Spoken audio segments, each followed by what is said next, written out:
Every day, more and more road users are filming their journeys, which can often end in disaster.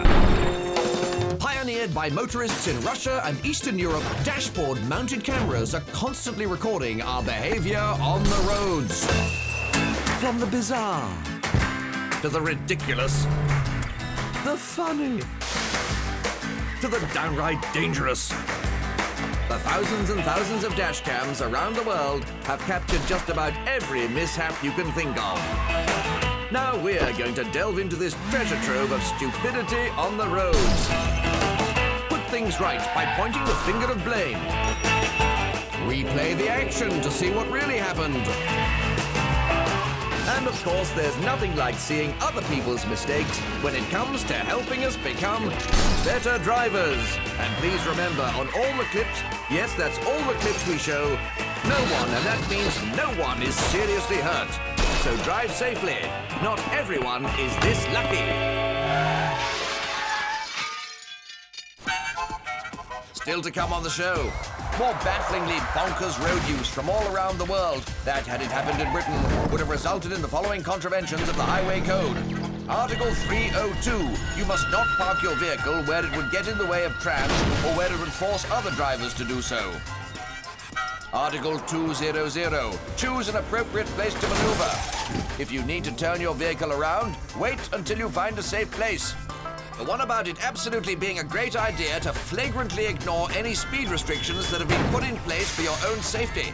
And from I Like Big Butts and I Cannot Lie, my quarterly publication showcasing the best back ends of motorized vehicles, page 1782. Always get up close to fully appreciate the beauty of a bumper. Another episode of Car Crash TV means another chance to showcase the accelerated adversaries of the road. Why are we doing it in French here? Okay, I will carry on then. That's right, those raving renegades are back. The foot-down fools have returned. The swift driving dummies bear down on us once more as we brace for impact from the speeders. Who's going to climb that signpost and scan that QR code? Could they put a trampoline in there for people to bounce on? Well, he seems eager to scan it, but he's got his angles all wrong and has failed to take down the signpost. That QR code will remain a mystery forever. Look, Stavols on sale for only $1.50 a pop.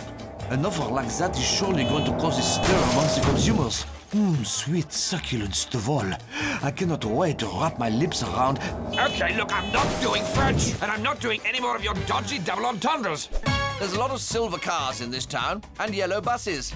I wonder if it's home to some sort of cult, and maybe this high-speed collision is some sort of initiation ceremony.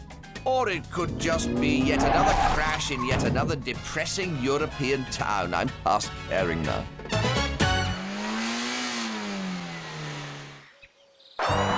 Well, howdy, folks, and welcome to the 106th Annual Off-Road Rodeo, sponsored by Captain Corky's Cluckin' Good Fried Chicken. If it ain't cluckin' good, it ain't cluckin' worth having. Yes, we're back with another bunch of four-wheeled cowboys and cowgirls. Tie up those horses and climb down from those saddles. It's time for some off-road rodeo. Getting us underway, it's this year's favorite Gus Oppen Stopper. The 74-year-old veteran hails from Yellow Bluff, Alabama, but there's no bluffing when it comes to Gus's talents behind the wheel. A former coal miner turned butler in the buff. Fun-loving and body-proud Gus is taking part in his 35th off-road rodeo. It's a good start for Gus, but there's a blinding light. At Gus's age, he probably thought it was the light guiding him to the promised land, but it's actually led him to the ditch for a time of 25 seconds. Last in every race he's ever entered, Dwight go lightly now. Dwight's never managed more than 7 seconds in over 500 outings, and it's no different today. He's off in 7 seconds. At least he's consistent. Up next, it's family man Joshua Tree, who insists on devoting his entire life to the classic U2 album, even when he's doing the off-road rodeo. He's riding near a Red Hill mining town where the streets have no name in God's country. But oh no, he's running to a standstill, and he still hasn't found what he's looking for with just 14 seconds. Our next competitor is 4'7" tall grandmother Tallulah Portmayer, and just like her demeanor, her ride in this year's competition is short and sweet. Nice bush, though. Up ahead, we can see six-time off-road rodeo champion Lionel Mustang Brooker going strong. Lionel will be hoping this is his year, but with a drive like that, I'm afraid it's most definitely not. And he's off at the time of just 10 seconds. Up next, it's Spanish-born taxidermist and housewife Magdalina Johnson. When she's not stuffing the faces of her loving family with her delightful paella, she's stuffing the insides of all kinds of roadkill and selling them on for a tidy profit. Can Magdalena profit from the excellent driving conditions out there today, or will she end up depressed like a flattened raccoon? It's a decent start, but she's spotted some potential business on the hard shoulder, and that quick glance at the road has been costly, as 22 seconds will not be a winning time.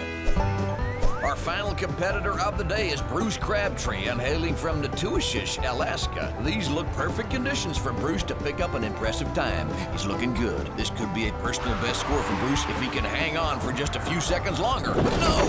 The curse of the commentator strikes again, and Bruce is down and out for just 16 seconds, which means our winner today is Gus Oppen Stopper. He might be 74 years old, but that youthful score of 25 seconds sees him crowned off-road rodeo champion. Yee-haw!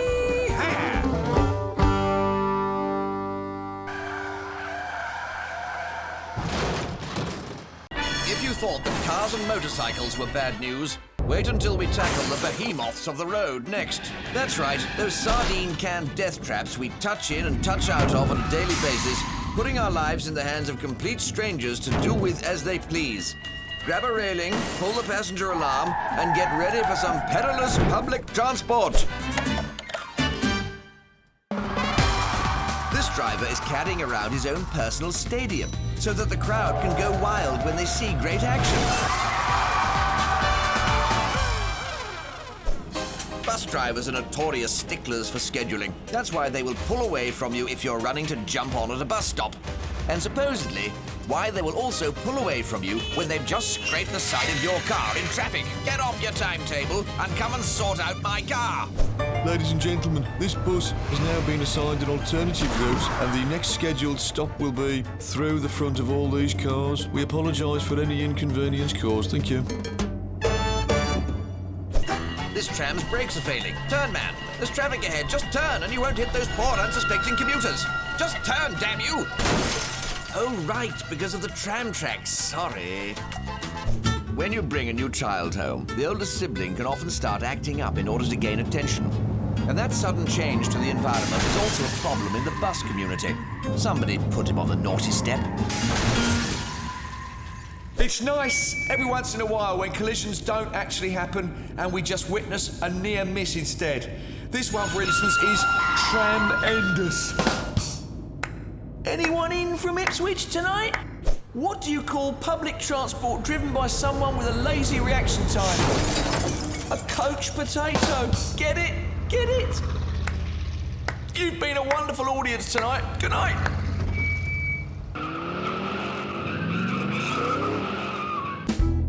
The vanishing elephant, the zigzag woman, the bullet catch. These are some of the greatest tricks said to have been performed. But I know a better trick than all of them. It's a simple one, granted, but it always guarantees to produce high drama for the watching audience. Yes, there's a mystical art to predicting where a car will appear from on the build-up to a crash. The question is left or right? And for the answer, I now hand you over to our resident magician to utter those fateful words, Abra-a-dabra! Good evening, my faithful fans. I am the great Carcrashini, and you are most very welcome. We have mood lighting for the first trick tonight, and a procession of cars all arriving from the right. Could that be a clue, I wonder? Left or right, my friends? Alakazam! It was the left. Did my little ruse catch you out? I bet it did. They didn't call me the 1967 Candover Sands Holiday Park Magician of the Year for nothing, you know. Please cast your eyes towards the hypnotic traffic lights. Amber, get ready, and green means go. But someone else has followed my instruction when they shouldn't have. From which direction will they come? Abracadabra, the left, and you're back in the room. Another clue for you, my friends. Watch how the amber light to the back of the car flashes right. Could that be a clue? I can't possibly say, though I have my suspicions. Left or right, my friends? Alakazam! The double bluff, of course it was going to come from the right, you fools. And for my final trick, I require one of those fancy, expensive German cars that our illustrious host has purchased to try and stave off his midlife crisis. Oh, Lindsay. That's right. His first name's Lindsay. You're just jealous. But will this extension of his manhood emerge from the left or the right? Abracadabra, it was the left! I've been the great car... Get out, Lindsay. You've done your bit. Go on. Your poxy Bulgarian car's waiting to take you back to your bed and breakfast.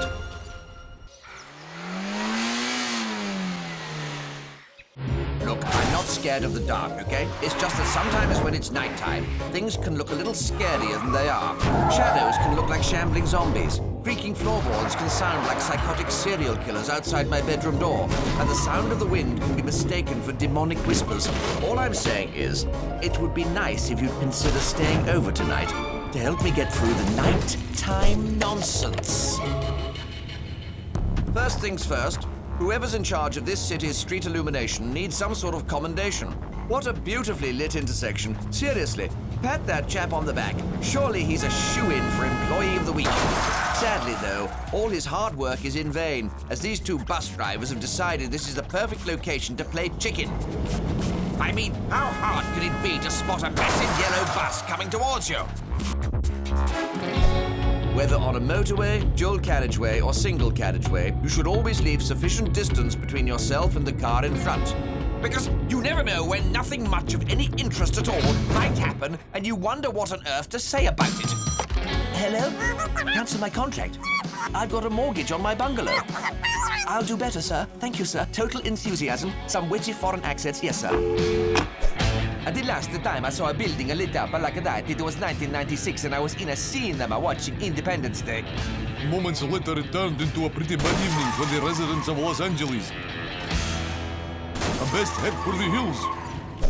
When I'm not delivering note-perfect advice on how to drive, I like to play Taxi Swipe, a fun game where you gain points for swiping cabs off the road. I'll rid the planet of this scourge one taxi at a time. Damn, missed. Was that game saved, or have I to reload from the beginning? So many red lights. I'm confused.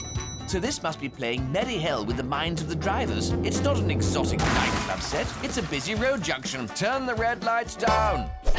More Taxi Swipe now, and this is my mate Big Dave, who likes to play with his articulated lorry just to keep things interesting. This particular cab, though, it seems has got wise to our antics, and despite Dave's best efforts, he will not be swiped. Oh God, he's getting out of the car. We've been rumbled. Quick, Dave, unplug it at the mains.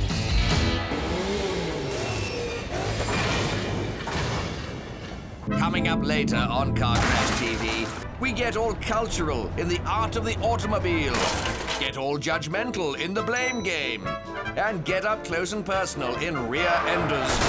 But first, well, we don't get many caravans on this show, so I'm excited. But what happens next? It's going to go bump in the night.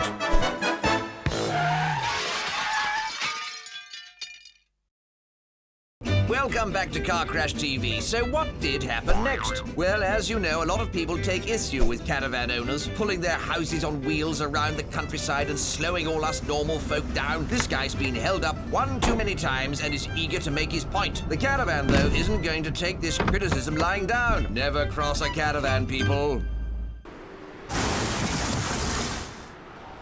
These days, you can call anything you like art, as long as you give it a label. Stuff a badger, put it in a tutu, and sit it at a dinner table with some field mice in top hats. Abstract art. Spray paint a small child holding a sign that says something arbitrary about the current socio-economic climate onto a wall in Shoreditch. Political art. Make an egg out of clay and sit it on a stool. No, I'm sorry, Myro. That's not art, it's just an egg on a stool. Anyway, my point is, if you can find art in all of those things, then you can definitely find art out and about on the roads. Get your artistic eye ready, because this is the art of the automobile. This is a curious piece. Note the artist's use of varying shades of blues to highlight the coldness of modern life. Speed indicates our fast-paced existence and our need to slow down before we crash, both physically and emotionally. Sold for £50,000. A fine purchase, sir. This piece is called Slow Day on a Snow Day. And frankly, it's like one of those hideous pictures your parents buy at galleries in places like Weston-super-Mare. Hints of Cézanne, a really thought-provoking piece. £200,000. A sound investment of your pension, sir. This is one of Hockney's finest pieces from the West Hollywood period. Note the space between road and sky, signifying our insignificance and our isolation in the cosmos. Our need for contact with one another signified by the touching of bumpers. What? Yes, of course I have a certificate of authentication. Jeremy, get Dodgy Dave to fax us something over that looks official. A wonderfully vivid oil. Note the luminant vibrancy. The car on the left signifies man's self-destructive attitude towards the earth. The man in the blue tracksuit crossing the road, a symbol of our transience. Yes, sir, it's definitely a Picasso. No, it's not dodgy dashcam footage from Belgium. Don't you know cubism when you see it? This next piece is truly astounding. The tunnel is a metaphor for birth. The brake lights signify that life will be a journey. The shunt from behind, a reminder to keep moving. Jeremy, we're running low on video installations for the gullible American buyers. Here's the keys to my Skoda. Take it round the block and see what you can rustle up. An astounding work of art next. This wintry landscape truly encapsulates the beauty of the natural world. The digger signifies the ever unwelcome encroachment of industry upon it. The sculptural textures almost Rodeo in their stark blacks. Yes, we found him one evening round the back of the bins drinking mess. He's an awful drunk, but really knows how to sell a painting. Sold for £100,000. Told you. Another wonderful piece here. See how the artist uses the banal shades of grey and white to signify loneliness. Then the coming together of the car and bus as a metaphor for man's ability to find love in a cold, cruel world. Well done, Jeremy. I reckon we could pass that off as a hopper, no problem. £250,000. A bargain, sir. The busyness of this next piece is very poignant. The artist here is trying to emphasize the hectic nature of modern life. Christ, Jeremy, you didn't need to cause a road traffic accident, but I have to say I appreciate your commitment to our work. And finally, a piece by a famous singer, apparently. See the punctured bicycle on the hillside desolate. Ugh, that's hideous. These musicians should stick to producing tunes. No one's buying that.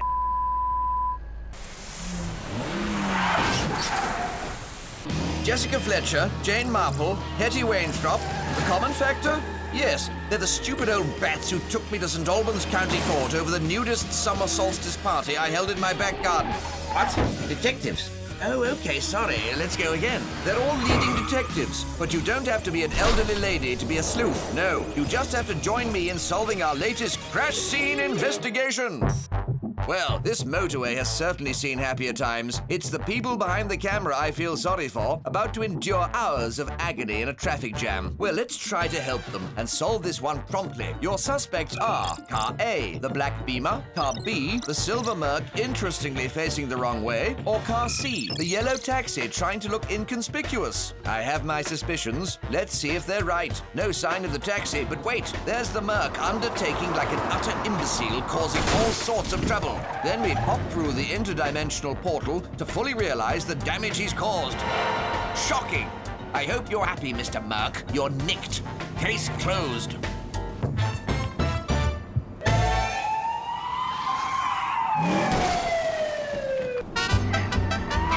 The Jackson 5 told us to blame it on the boogie. Irish pop princesses Bewitched advise us to blame it on the weatherman. Me? I like to blame it on the appalling driving of individuals with low IQs and poor spatial awareness. So much so, I created a little game through which to single out these cretins and pour scorn upon them. You know the one. It's the blame game. And away we go. That church on the left looks a bit sinister, so this is no place to be committing a sin. That's not stopping the buffoon in the black car, though. What are you playing at? The 3 clear red lights and the 2 cars waiting patiently should have been enough to tell you that it wasn't your right of way. Blame! A very rare rear view clip here, what a treat. And from a prison van to boot. Shame we have to bear witness to this act of idiocy. The black SUV on the right is clearly the guilty party on account of his flagrant disregard for this set of red lights. Blame to you, you preposterous pillock. Carrying around your own rainbow is a lovely way to spend the afternoon, and more respect is due for successfully recognizing that the light in front is green, thereby allowing him safe passage through this intersection. At least that's what he thought, sadly. This Blue Burke has other ideas. Blame! Rainbow's back, though. Not all bad. And finally, we have a first for the blame game. There's no collision. See, we can have fun without having to see an accident. One of these drivers is clearly in the wrong, though, as this road is simply not wide enough to allow for two-way traffic. That bloke in the white car clearly thinks it's not him, and as we've seen another car going his way, I'm inclined to agree with him. That's right, fella. You tell him. I'll give you a hand. Blame! That's your lot, folks. See you next time.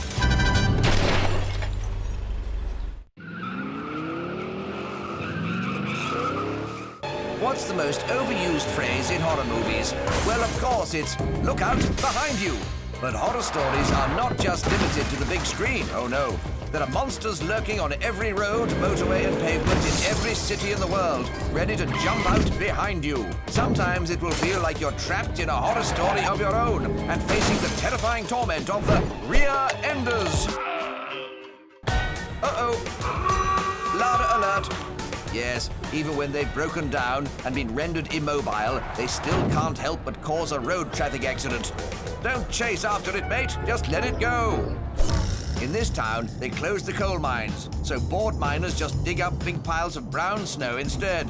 The pay is terrible, which means on the way home, tempers flare up. I don't blame you guys. Post-industrial Britain has been cruel and unfair. Look at that. The bond between a father and daughter really is a special one. It's almost as special as the one between a foot and a brake pedal. Not quite, though.